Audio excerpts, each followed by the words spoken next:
আসসালামু আলাইকুম সবাইকে। আমাদের ২৫ ব্যাচের অ্যাডমিশন সিজনটা অনগোয়িং বলতে লিটারেলি নকিং এট দ্য ডোরের মতন অবস্থা। এক্সাক্ট এই যে ১২ ডিসেম্বর শুরু হচ্ছে তাদের মানে প্রথম মেডিকেল ভর্তি পরীক্ষাটা।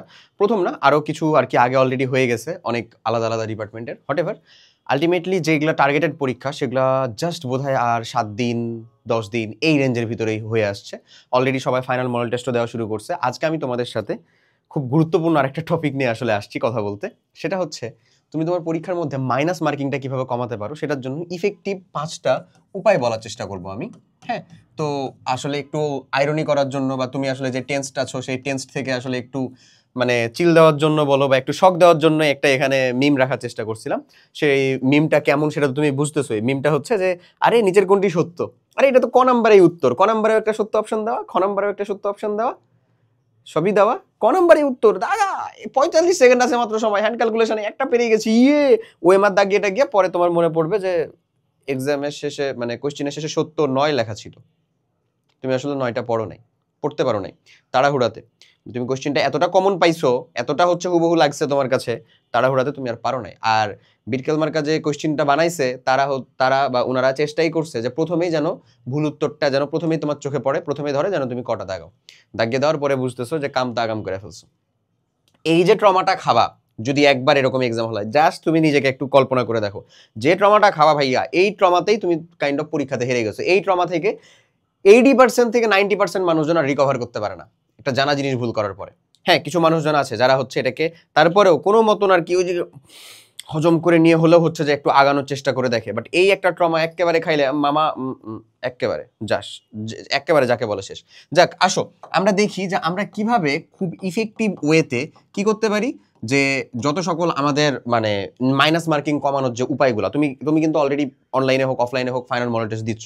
সো মাইনাস মার্কিং কমানোর বেস্ট উপায় কি বলতো? যেটা পারবা না সেটা দাগাবা না, সিম্পল। তাহলে তো মাইনাস খাবার অন্তত, তাই না? বাট তুমি যদি দেখতেছো যে ভাইয়া আমি তো হচ্ছে যে প্রায় 50%ই পারতেছি না, তাহলে তো আমার চান্স পাওয়ার চান্সেস খুবই কম আসলে, সত্য কথা।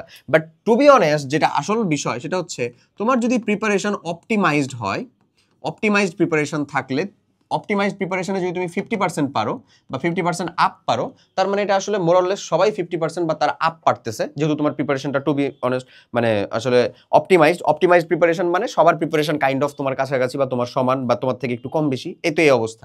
তাহলে সেখানে যদি 50%ও পারো, তাহলে তুমি দেখবা যে সেখানকার কাটমার্ক 50%-এরও কম। তার মানে তুমি আসলে চান্সটা পাচ্ছ, ইনশাল্লাহ পাচ্ছ। এখন তোমার একাডেমিক অবস্থার উপরে নির্ভর করবে এটার জন্য। এটা নির্ণয় করার জন্য খুব বেশি খাটাখাটনি করতে হবে না। চোখ বন্ধ করে 3টা বা 4টা পরীক্ষা দিয়ে দেখো, subject wise, chapter wise, topic wise অথবা ফাইনাল মডেল টেস্ট, জাস্ট পরীক্ষা দিয়ে দেখো। ওখানে যে জিনিসটা লক্ষ্য করবা সেটা হচ্ছে তুমি একেবারে প্রথম দেখাতে যদি দেখো 60 থেকে 65% কোয়েশ্চেনের উত্তর তুমি শিওর, মানে এবারে শিওর মানে শতভাগ নিশ্চিত 100%। এই শিওরগুলোর ভিতরে তুমি কি ইনক্লুড করবা বলো তো ভাইয়া? ইনক্লুড করবা হচ্ছে ডিরেক্ট থিওরি ডিটি, তারপরে ইনক্লুড করবা হচ্ছে সিটি কনসেপচুয়াল থিওরি, ইনক্লুড করবা হচ্ছে ম্যাথ, যে ম্যাথটাতে একটু টাইম লাগবে বাট করতে পারবা, কনফিডেন্ট আছে, এবং ম্যাথের যদি ঠিকঠাক ক্যালকুলেশন করো তাহলে সঠিক উত্তর আসবে। এই তিনটাকেই হচ্ছে ইনক্লুড করবা। একটা হচ্ছে ডিটি সিটি, একটা হচ্ছে এম। ওকে, ডিটি সিটি এম, এই তিন টাইপেরই মেইনলি কোয়েশ্চেন হয়, আলাদা আর অন্য কোথাও থেকে হয় না।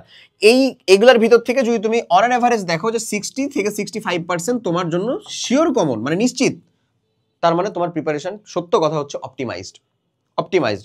এখন টিচার যদি আসলে কোয়েশ্চেন করে ফেলে খুব সহজ, খুবই সহজ, তখন কিন্তু এই পার্সেন্টেজটা আসলে কাজ করবে না। এটা একটা অপটিমাইজ পরীক্ষার ক্ষেত্রে অপটিমাইজ প্রিপারেশনেরই কথা চলতেছে, একটা স্ট্যান্ডার্ড পরীক্ষার ক্ষেত্রে অপটিমাইজ প্রিপারেশনের কথা চলতেছে। আশা করি জিনিসটা বুঝতেছো। মানে আমি বা তুমি জিনিসটাকে একটু সহজ করার চেষ্টা করি। তুমি আমার যে দেওয়া মানে ওয়ে অফ অ্যাপ্রোচ, সেখানে শুধু আলাদাভাবে প্রতিবন্ধকতা সৃষ্টি করার চেষ্টা করো না। আমি তোমার বিপরীত দিক থেকে খেলতেছি না, আমি তোমার হয়ে খেলার চেষ্টা করতেছি, যদিও আমি তোমার হয়ে খেলতে পারবো না। আমি জাস্ট তোমাকে একটু দেখাই দিতে পারবো, গাইডেড করতে পারবো, খেলতে তোমাকেই হবে। ওকে, আচ্ছা। তো এরপরে যদি বলি ভাইয়া, এটা নিশ্চিত উত্তর ছাড়া কোনো প্রকার প্রশ্নে হাত দিও না, এটা হচ্ছে ফার্স্ট অ্যাপ্রোচে।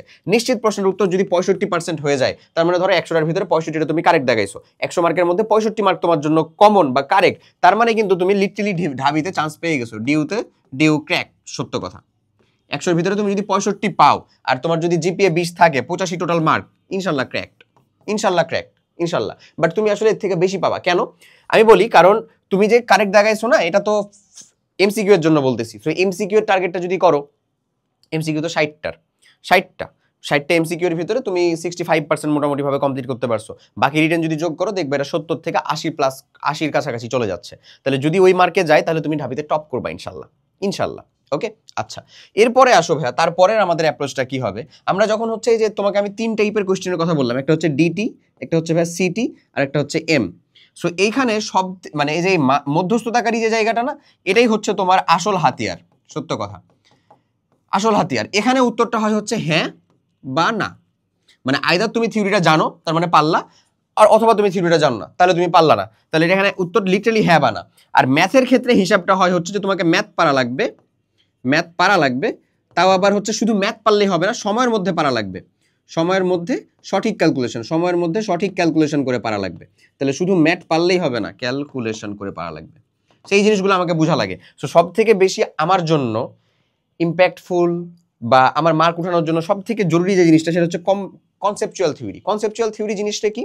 জিনিসটা হচ্ছে যে ডিরেক্ট থিওরি না, মানে ধরো রেকটিফাইড স্প্রেতে কত পার্সেন্ট ইথানল আছে এইরকম না, তোমাকে কনসেপচুয়াল থিওরিতে জিজ্ঞাসা করা হচ্ছে যে ইথানল শনাক্তকরণের বিক্রিয়া নিচের কোনটি, অথবা নিচের কোন কোন বিক্রিয়াটি ইথানল দিবে না অথবা দিবে, এই টাইপের যে কোয়েশ্চেনটা সেটাকে বলা হচ্ছে কনসেপচুয়াল থিওরি। বুঝা গেছে? ওকে, তো তোমার টার্গেট হবে প্রথমে সহজ প্রশ্ন বা সরাসরি থিওরি। ইয়েস, সহজ প্রশ্ন বা সরাসরি থিওরিতেই সব থেকে বেশি কম সময় লাগে। ধরো রক্তের মধ্যে রক্তরসের পরিমাণ কত? 55%। তুমি জানলে উত্তরটা হবে, না জানলেই উত্তরটা নাই। এল হসপিটাল রুল, মানে এল হসপিটাল রুলের ভিতরে ধরো লিমিট সাইন এক্স, মানে সাইন এক্স, ওই যে limit x tends to 0 sine x by x, এর ভ্যালু কত? 1। জানলে হবে, না জানলে নাই। তো এক্স্যাক্ট ওই ডিরেক্ট থিওরির যে কোয়েশ্চেনগুলা সেটুকু তুমি আগে কমপ্লিট করবা, সেটা তুমি প্রথমে কমপ্লিট করবা। কথা কি আমার বোঝা গেছে? সেটা প্রথমে কমপ্লিট করবা, তারপরে চলে যাবা হচ্ছে কনসেপচুয়াল থিওরিতে। এখানেই কিন্তু তোমার টার্গেট থাকবে যে ম্যাক্সিমাম মার্ক আমাকে এখান থেকে উঠাতে হবে, ম্যাক্সিমাম মার্ক আমাকে উঠাতে হবে কোথা থেকে? এখান থেকে, অন্য কোথা থেকে চিন্তা করলে হবে না। শেষে যে তোমাকে এখানে বলা হচ্ছে কোশ্চেনের টাইপ অনুযায়ী কঠিন, এটা আসলে কঠিন বলতে বোঝানো হয়েছে ভাইয়া, কঠিন বলতে বোঝানো হয়েছে ধরো ম্যাথ, ম্যাথ বড়, বড় ম্যাথ বা বড় কনসেপচুয়াল থিওরি, বড় কনসেপচুয়াল থিওরি, মানে ধরো একটা উদ্দীপকের মতন দিয়ে টিয়ে রেখে তারপরে কমপ্লিট করতেছে, তো সেটা তুমি একেবারে শেষে যা কমপ্লিট করবা। ক্লিয়ার? আশা করি ধরতে পারছো। এইগুলা হচ্ছে তোমার স্পেসিফিক দুইটা একেবারে ইফেক্টিভ উপায়, ইফেক্টিভ ওয়ে। এখন কথা হচ্ছে যে ভাইয়া আমার সময় যতটা কম, আমি আসলে এতগুলা মানে এত কিছু কি চিন্তা করতে পারি আসলে পরীক্ষার হলে? সত্য কথা হচ্ছে কঠিন। বাট তুমি এই জিনিসগুলোকে জানলা, এই জিনিসগুলোকে বিশ্লেষণ করলা, এটাকে ভাঙলা এবং চেষ্টা করতেছো যে ভাই আমি চেষ্টা করবো এই জিনিসটাকে মেনটেন করার বা এই জিনিসটাকে ইমপ্লাই করার। কেউ একজন করতেছে না, বলো তো তুমি আগায় থাকবা না? আমি জাস্ট অতটুকুই চাচ্ছি তোমার থেকে যে তুমি এখানে আগায় থাকো, আর কিছু না। ও জানেই না, ও চেষ্টাই করতেছে না, ও দেখেই না এই জিনিসটা, তাহলে ও তো অটোমেটিক পিছায় থাকবে। তোমার এত প্যারা কি? তুমি এত কষ্ট পাচ্ছ কেন? বুঝা গেছে?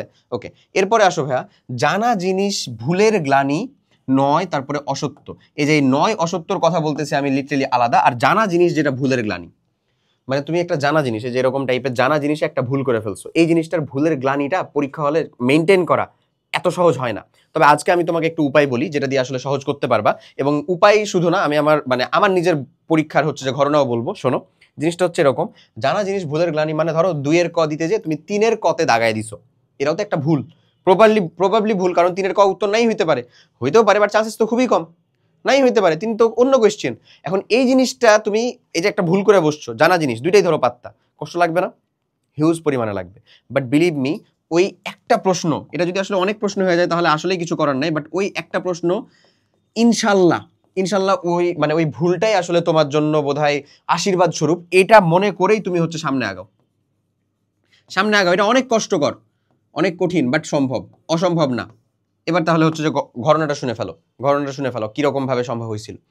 আমি যখন বুয়েট ভর্তি পরীক্ষা দিব তার এক্স্যাক্ট আগে আমি হোসেন আহমেদ ভাই, একজন আমাদের বুয়েট মানে বুয়েট থেকে পাশ করা ভাই, উনি বলছিলেন ওনাদের সময় হচ্ছে যে এমসিকিউ আর রিটেন আলাদাভাবে পরীক্ষাটা হইতো আর কি, একই সাথে একই আলাদা করে হইতো, এমসিকিউ আগে হইতো পরে রিটেন হয়েছিল। তো উনি এমসিকিউ পার্সনটা না খুব একটা ভালো দিতে পারে নাই, ব্যাটে বলে হয় নাই ওনার। সো রিটেন দেওয়ার আগে মাথা টাথা একেবারে হেড করে রীতিমতন শুয়ে দিয়েছে।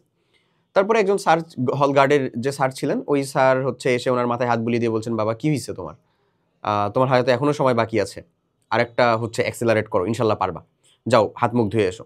উনি হাত মুখ থেকে ধুয়ে আসছেন, বিলিভ মি উনি রিটেনে সর্বোচ্চ মার্ক পাইছিলেন, সর্বোচ্চ ওনাদের বেলা, এবং বইয়েরও চান্স হয়ে গেছে, মেকানিক্যাল থেকে উনি পড়াশোনা শেষ করছে। আচ্ছা, আমার বেলাতে এমসিকিউ আর রিটেন আলাদা হয় নাই, মানে আলাদা হয় নাই বলতে একসাথেই একই দিনে পরীক্ষা হয় নাই, আলাদা হয়েছে, আগে প্রিলি হয়েছে পরে রিটেন হয়েছে। আমার এমসিকিউ এর ক্ষেত্রে ঘটনাটা ছিল এরকম যে স্যাররা বলছিলেন যে তোমরা যদি কেউ একটু মানে ভুলভাবে ভরাট করো বা অসম্পূর্ণ ভরাট করো তাহলে কাইন্ডলি আমাদেরকে জানাই দিও। আমি একটাতে একটা দাগ দিয়ে ফেলছিলাম খালি, কতে একটা দাগ দিয়ে ফেলছিলাম খালি, ওই যে আমার রেজিস্ট্রেশন নাম্বারের দিকে একটা সিঙ্গেল দাগ। আমরা বোর্ড পরীক্ষায় দেখতাম যে ভুলটা ফিল আপ করার পরে যদি তুমি সঠিকটা ফিল আপ করো, সঠিকটা নিয়ে নেয়। তাহলে আমি এখানে জাস্ট একটা দাগ দিছি, খুব কি প্যারা হবে? এই যে একটা পণ্ডিতি বা মডেলি করলাম, আমি 17টা এমসিকিউ দাগায় ফেলছি, তখন স্যার এসে আমার খাতা চেক করতেছেন। 17টা এমসিকিউ বুয়েটে 17টা এমসিকিউ দাগায় ফেলছি, তখন স্যার এসে খাতা চেক করে বলতেছেন আপনি কেন এরকম করলেন, আপনাকে তো বলা হয়েছে যে একটু যদি ভুল হয় তাহলে কাইন্ডলি আমাদেরকে জানান। ইস, কি বলবো আপনাদেরকে, এই সময় বলার সাথে সাথে আমার কলিজাটা এখানে আর নাই, মনে করো মানে যে মানে মাটি ভেদ করে মনে হচ্ছে চলে গেল, শেষ, আমার পরীক্ষা তো ওখানেই শেষ কাইন্ড অফ। বাট লিটারালি আমার তখন হচ্ছে ওই হোসেন ভাইয়ের কথা মনে পড়তেছে, এবং খুব সত্য কথা হচ্ছে যে এক্স্যাক্ট ওই স্যারটাও মানে অশেষ অশেষ কৃতজ্ঞতা স্যারের প্রতি। ওই স্যারও আমার জীবনে আসলে ওইরকম ভাবে আসলে আবির্ভাব হলেন। উনি নিজে দৌড় দিয়ে হচ্ছে গিয়ে আরেকটা ওএমআর শিট নিয়ে এসে আমাকে বললেন যে মানে নাম টাম আগে ফিল আপ করে দ্রুত আপনি হচ্ছে যতগুলো ফিল আপ করছেন ততগুলো দেখে দেখে দাগায় ফেলেন, নাহলে তো আপনি এক্সামে মানে কোপ আপ করতে পারবেন না। এবং আমারটা স্কিপ করে উনি বাকিগুলা, উনি চাইলেই কিন্তু ওখানে থেকে আমাকে মানে আরো বকাবকি করে আরো অনেক কিছু করতে পারতেন, এটা ওনার রাইট এবং লিগালি রাইট করা উচিত ছিল। বাট মানে আল্লাহ সহায় হয়েছে রীতিমতন। এবং ওখানে আমার এক্সট্রা 3 থেকে 4 মিনিট চলে গেলেও আমি বুয়েট প্রিলি ক্র্যাক করে ফেলি। এবং যেখান থেকে ক্র্যাক করছি মানে আমি ওপেনে বলতেছি, আমি হচ্ছে যে আরো আলাদাভাবেও খুঁজতে চাইছিলাম, মানে উনি আসলে না থাকলে এটা পসিবলই ছিল না বোধহয়। উপরে আল্লাহ তাআলা তো হেল্প করছেনই, নিচে তো আমি বোধহয় আমার কন্ট্রিবিউশন সব থেকে কম, উনিই হেল্প করছে মেইনলি। যাক, সো এই জিনিসগুলা, এই যে এই ভুলের গ্লানি সবসময় দেখবা যে তোমার সবকিছু সাপোর্টে আছে এরকম না ভাইয়া, তোমার সাপোর্টে না থাকলেও তোমাকে ভুলের গ্লানি কাটাতে হবে, বি কেয়ারফুল। ওকে, এরপরে চলো ভাই আমি যদি বলি তাহলে আমি বলবো হচ্ছে যে মানে কিছু অপশন থাকে না, এটা হচ্ছে প্রশান্ত কিরাদের থেকে আসলে নেওয়া দেখা, বাট তো আমি এটা তারপরে নিজেই ফলো করলাম যে কিছু অপশন থাকে না যে হয় সবগুলো বলতেছে উপরে সবগুলো, অথবা একটা অপশনে বলতেছে যে কোনো দুইটা ক প্লাস খ, তাহলে এটার আসলে ভাই 99% আসলে সম্ভাবনা থাকে যে এটাই সঠিক। আর যখন তুমি দেখো যে কোনো একটা প্রশ্নে কোনোটি নয় দেওয়া আছে, তাহলে এখানে আসলে যে 80% চান্স থাকে যে এটা আসলে এটা হবে না, কোনোটি নয় হবে না, মানে এটা কারেক্ট উত্তর না, কারেক্ট উত্তর ক খ গ অন্য কোনো একটা অপশনে আছে। সো এগুলাও যদি আমরা একটু টুকটাক দেখে শুনে কাজে লাগাতে পারি বা কখনো কাজে লাগাতে পারো, ইনশাল্লাহ কাজে আসবে হয়তোবা।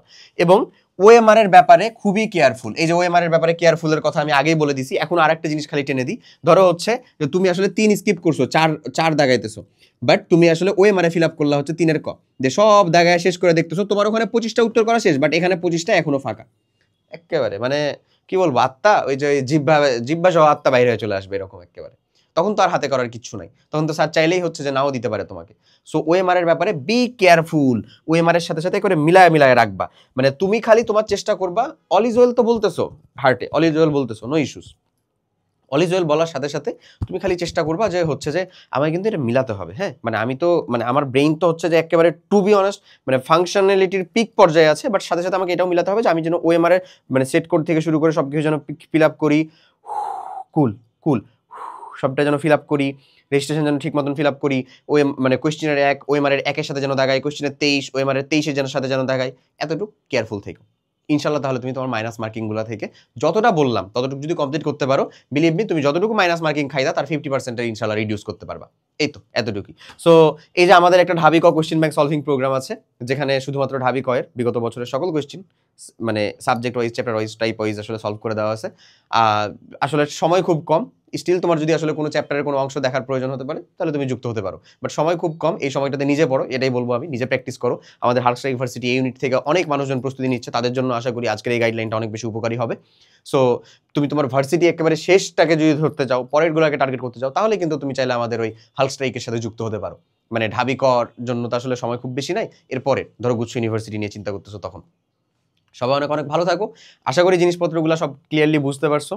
মাইনাস মার্কিং কমানোর জন্য ভালো একটা এফোর্ট দাও, ইনশাল্লাহ তুমি ভালো একটা আউটপুট বের করে নিয়ে আসতে পারবা। সবাই ভালো থাকো ভাইয়া, আল্লাহ হাফেজ, আসসালামু আলাইকুম।